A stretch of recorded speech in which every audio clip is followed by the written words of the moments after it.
probably noticed I don't feel about that war the way we were told we were supposed to feel about that war, the way we were ordered and instructed by the United States government to feel about that war. You see, I tell you, my mind doesn't work that way. I got this real moron thing I do. It's called thinking.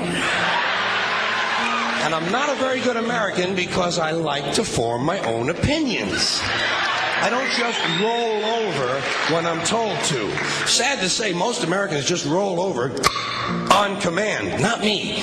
I have certain rules I live by. My first rule, I don't believe anything the government tells me. Nothing. Zero. Nope.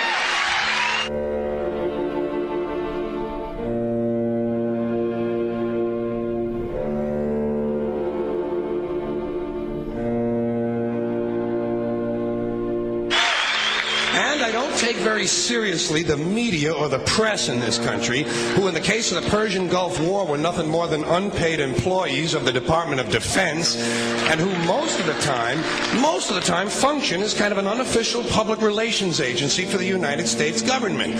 So I don't listen to them. I don't really believe in my country. And I gotta tell you folks, I don't get all choked up about yellow ribbons and American flags.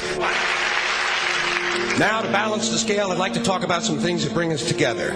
Things that point out our similarities instead of our differences. Because that's all you ever hear about in this country is our differences. That's all the media and the politicians are ever talking about, the things that separate us, things that make us different from one another. That's the way the ruling class operates in any society. They try to divide the rest of the people. They keep the lower and the middle classes fighting with each other so that they, the rich, can run off with all the fucking money. Fairly simple thing happens to work.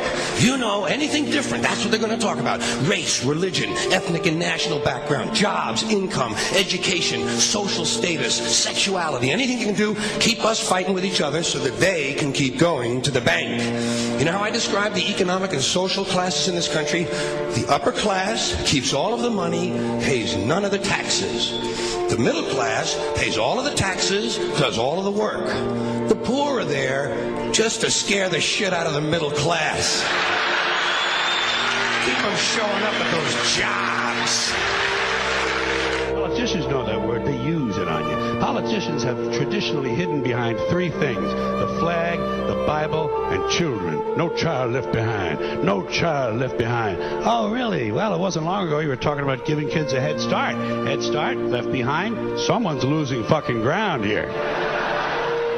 But there's a reason. There's a reason. There's a reason for this. There's a reason education sucks, and it's the same reason that it will never, ever, ever be fixed. It's never going to get any better. Don't look for it. Be happy with what you got. Because the owners of this country don't want that. I'm talking about the real owners now. The big, the wealthy, the real owners, the big wealthy business interests that control things and make all the important decisions. Forget the politicians. They're irrelevant. The politicians are put there to give you the idea that you have freedom of choice. You don't. You have no choice. You have owners. They own you. They own everything. They own all the important land. They own and control the corporations. They've long since bought and paid for the Senate, the Congress, the state houses, the city halls. They got the judges in their back pockets, and they own all the big media news, all the big media companies. So they control just about all of the news and information you get to hear. They got you by the balls. They spend billions of dollars every year lobbying to get what they want. Well, we know what they want. They want more for themselves and less for everybody else. But I'll tell you what they don't want. They don't want a population of citizens capable of critical thinking. They don't want well-informed, well-educated people capable of critical thinking. They're not interested in that. That doesn't help them. That's against their interest. That's right. You know something? They don't want people who are smart enough to sit around the kitchen table and figure out how badly they're getting fucked by a system that threw them overboard 30 fucking years ago. They don't want that. You know what they want? They want obedient workers. Obedient workers. People who are just smart enough to run the machines and do the paperwork, and just dumb enough to passively accept all these increasingly shittier jobs with the lower pay, the longer hours, the reduced benefits, the end of overtime, and the vanishing pension that disappears the minute you go to collect it. And now they're coming for your Social Security money. They want your fucking retirement money. They want it back so they can give it to their criminal friends on Wall Street. And you know something? They'll get it. They'll get it all from you sooner or later because they own this fucking place. It's a big club, and you ain't in it. You and I are not in the big club.